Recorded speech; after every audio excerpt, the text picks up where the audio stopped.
I'm going to show you an ancient Chinese method of divination. Perhaps you know that divination is really a kind of fortune-telling. But this particular kind of divination is based on what some people believe to be the very oldest of all the Chinese classics, the Book of Changes. I say divination is something like fortune-telling, but it's a little bit more highbrow than ordinary fortune-telling.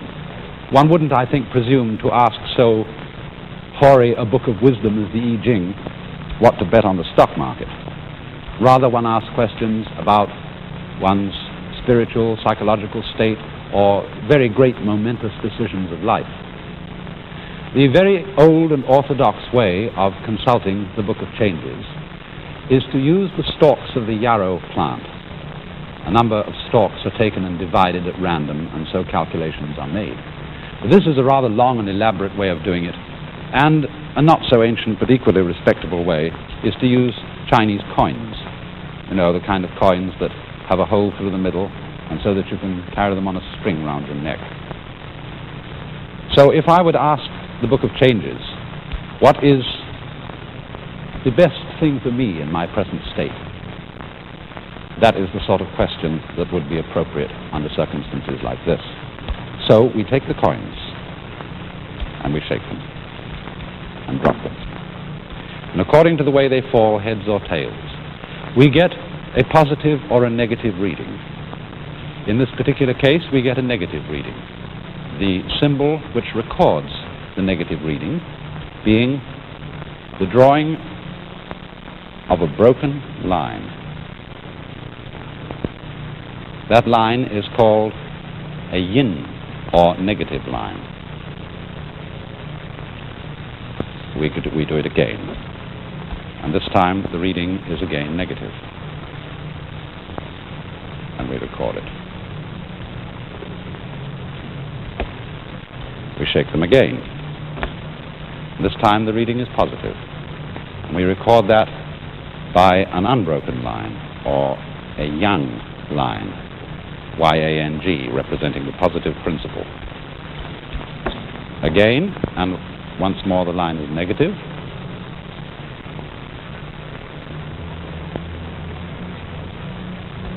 Again, and the line is once more negative. And then a final sixth time,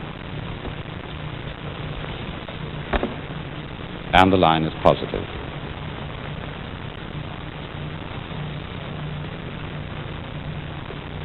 And so we get this figure. And in order to know what it means, we have to take a look at a very, very ancient diagram which may be familiar to you. Perhaps you've seen this diagram on Chinese bowls, or jewelry sometimes, or carving in jade. This is called Pa Gua, or the 8 trigrams. In the center of the design, you see this figure, which may be familiar to some of you as the trademark of the Northern Pacific Railroad. But actually, its meaning in China is the symbol of these two fundamental principles, the negative and the positive, the yang and the yin, which are held to lie at the root of all phenomena in the world. The word yang, which is represented by this comma or fish that is white, means the south or bright side of a mountain. And then yin, Y-I-N, we romanize that, means the shady or dark side of a mountain. And thus, respectively, they're called the male and the female principles. Now, you'll obviously notice that with the symbolism of the light and dark side of a mountain, that you can't have a mountain with only one side. The two sides must always go together. And so in the same way, the Chinese feel that the positive and the negative, the light and the dark, the male and the female, the auspicious and the inauspicious, always go together in human life because one cannot be distinguished without the other. in the second chapter of his book, the old philosopher Lao Tzu, whom I've mentioned many times in these programs, says, when all the world recognizes beauty to be beautiful, there is already ugliness. When all the world recognizes good to be good, there is already evil. Thus, to be and not to be arise mutually. And you can say that to be is the principle yang and not to be the principle yin, respectively the positive and the negative. And now outside the rotating figure of the positive and negative principles, you will find these 8 trigrams. Trigrams meaning symbols of 3 lines. And here you will see the broken and the unbroken lines, such as I drew when I was consulting the oracle, the broken being the yin lines and the unbroken the yang or positive lines. And these trigrams represent the 8 fundamental principles or elements which, according to this Book of Changes, are involved in every life situation. For example, the one at the top means heaven or sky, the one below means earth. This is the father, this is the mother. Over this side, for example, this one means fire, and over here, that one means water. And as you will see, we derived 2 of these trigrams, the point of the oracle being that every situation in life is a combination of 2 of these principles in preponderance. And the ones that we have here is this one repeated twice. And this one has the meaning of a mountain. A mountain over a mountain. Now there are 64 possible combinations of these 8 trigrams, which makes the meaning of each combination pretty difficult to remember. So we'd better go and look at the Book of Changes itself and see what it has to say about this particular one, what advice the oracle would want to give me in answer to my question about my present situation. The mountain over the mountain happens to be, let's see, that's number 52.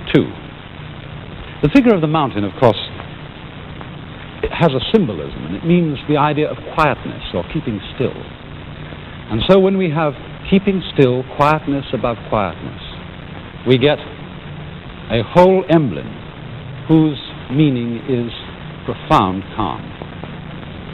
And so the oracle says, keeping still.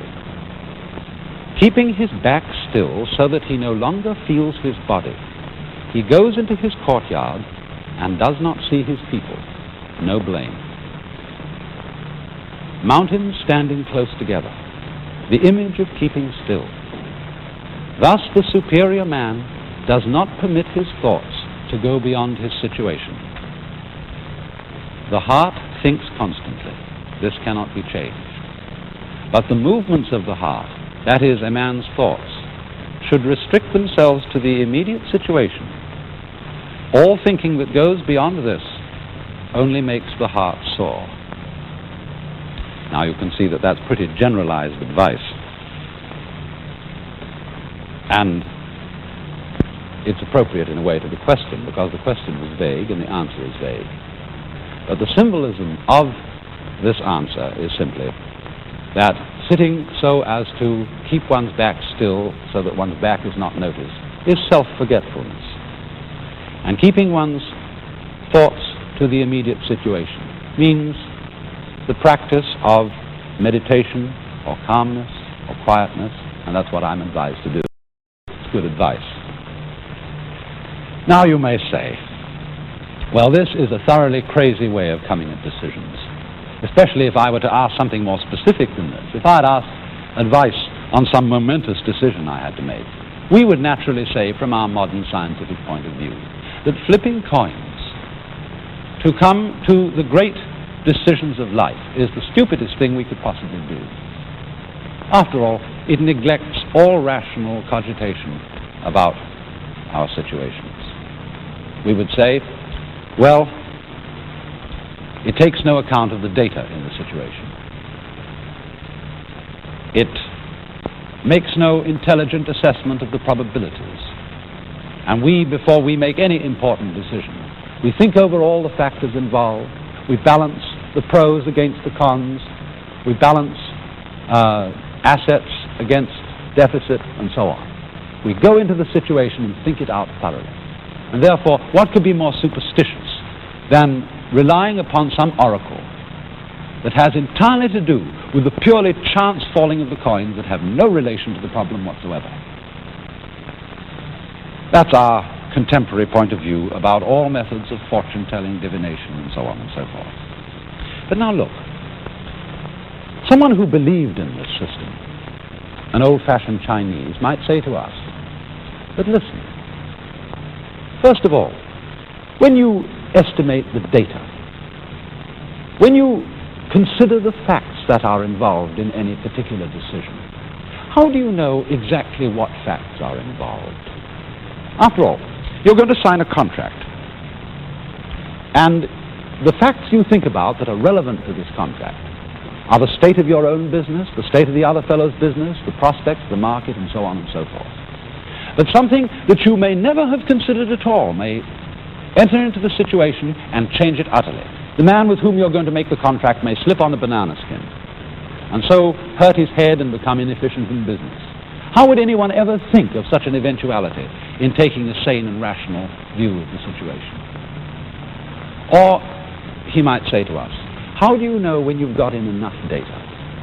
After all, the data, the causes, the problems involved in any particular situation are virtually infinite. And as a matter of fact, you stop getting in data, stop getting information as to how to solve a problem, either when you're tired of it or when the time comes to act and you haven't time to collect any more data. And he would say that is just as irrational as flipping coins, because you decide when to stop investigating in a very arbitrary way. So are you really very much more ahead of us? Well, we would say, what about probabilities? After all, we rely a great deal upon statistics in order to make decisions. And he would say again about statistics. Yes, statistics are all very well when you want to know what a lot of people are going to do. For example, if you flip a coin, you know that if you flip a coin 100 times, there is going to be quite a probability that you will toss half of the time heads, half of the time tails. 1,000 tosses, and you will get nearer to an exact half and half. But each individual toss, the chance is 50-50 whether it will be heads or tails. In other words, you may have tossed 999 times, and you may have had 400 tails tosses, you may have had the rest heads tosses. So the probability will be on the thousandth that it will go to tails because that's had the lesser number of tosses. But actually, your chance on it coming up heads or tails at that particular moment is, again, 50-50. And the probability really tells you nothing. And so in the same way with the actuarial tables of insurance companies. They will say the average lifespan of an adult male is 65 years. But on any individual case, these tables do not tell us when I am going to die. And so our critic, our Chinese critic might say, well, so you see, I myself am of a somewhat skeptical temperament, and I very much doubt, in fact, whether this way of coming at decisions really worked. Or, let us put it this way, we can never really prove whether any method of coming to decisions really works. I mean, I may make a foolish decision, and I call it foolish because as a result of it I get killed. But there's absolutely no way of showing that my getting killed at that moment didn't preserve me from a worse fate, from making mistakes that involve the lives of many other people. If I so-called succeed by making a right decision, and I earn $1 million, there's no way of showing that this isn't so bad for my character, that's the worst thing that could possibly happen. So we never really know whether the outcome of a decision is a failure or a success. Not in the long run, because only the unknown, what comes next, will show whether it was good or bad, and the unknown stretches infinitely into the future. But it seems to me that the importance of this old Chinese book of divination is twofold. First of all, there's a bad side to it, a distinct disadvantage in Chinese culture. The Chinese came so much to rely on the Book of Changes and to use its system of symbols, those trigrams I showed you, to use these for classifying all natural phenomena, that in the course of time it became a very rigid thing and it excluded the perception of novelty. Now the warning and the advantage to us in that is we can do the same thing with scientific method. There are certain kinds of personality who become very rigid in their scientific ideas and simply automatically exclude certain possibilities because they don't conform with alleged scientific dogma. Take, for example, what we call ESP, or extrasensory perception. I rather call it extraordinary sensory perception. But still, there is good reason to believe that there is extremely strong evidence for something of this kind occurring, and yet many scientific people will ignore that evidence because they say things like that simply can't happen. And that is to fall into the same rut that the Chinese fell into when they relied too meticulously upon the classification of the world and of events found in the Book of Changes. But there's a positive side to the picture, for this Book of Changes is founded on a view of life which is very suggestive to us, which is in accord with certain points of view that now develop in our own science. A way of life, a way of looking at life, which sees not so much the causal relationship between events as the pattern of events.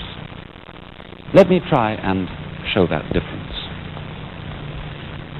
When we think of causality, we think chiefly of the way events are determined by their past. It's as if events were a lot of marbles, and they're thrown together and they knock each other around. And therefore, in tracing the movement of any particular marble, we try to find out which other marbles knocked it, and so trace it back and back and back. And until quite recent times, the whole view of Western science was based on the idea of causality, how things are influenced by past things. But the point of view that underlies the Book of Changes, and the Chinese never really applied to their science, they applied it rather to their art and perhaps their philosophy of law. But the point of view here is different. It is instead of understanding events by relation to past causes, it understands events by relation to their present pattern. And in other words, it comprehends them by taking a total view instead of what we might call a linear view. If, for example, we can find a suitable analogy for the Western way of looking at things, we might say it is understanding events in accordance with the order of words. For example, I can say, this dog has no bark, and then, this tree has no bark. Now, the meaning of bark in these two sentences is determined by what went before them. I make sounds before I say the sound bark. Before I say bark, I say this dog has no. Now, if I want to know what bark means, I have to go back to what happened in the past. But if you take the order not of words, but what I would rather call the order of design, we get a rather different situation. Supposing I draw two small circles.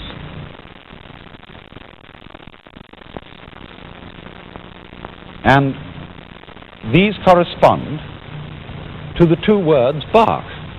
They're both the same. But now, supposing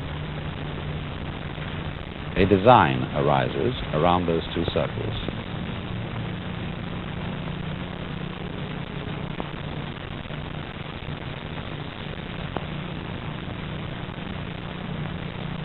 And then at once we see that in their context, those two original circles have quite different meaning.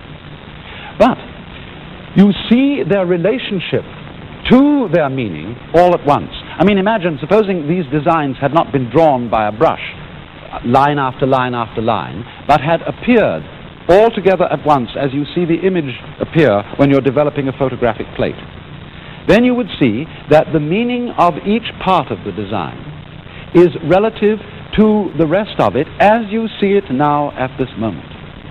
And so in the same way, the fundamental philosophy of the Book of Changes and of the Chinese idea of the relationship between events is to understand every event in its present context. Not understanding it so much as we do by what went before it, but rather understanding it in terms of what goes with it. Thus, the idea of the Book of Changes is to reveal through its symbols the total pattern of the moment when the question is asked, on the supposition that the pattern of this moment governs even the tossing of the coins. Now then, the interesting comparison that arises out of this is that because we in the West have tended to understand events in accordance with the order of words, in accordance with the order of causality, we have evolved a conception of nature as based on law. In other words, when we ask for the explanation of any natural phenomenon, we look for that explanation in words, in a formulation that will describe a law.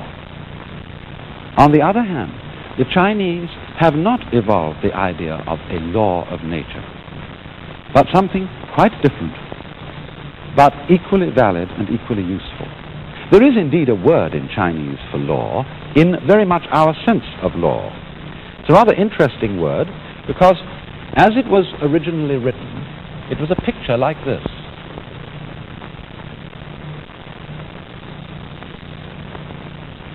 That's a picture of an iron cauldron, and beside it, a figure holding a knife.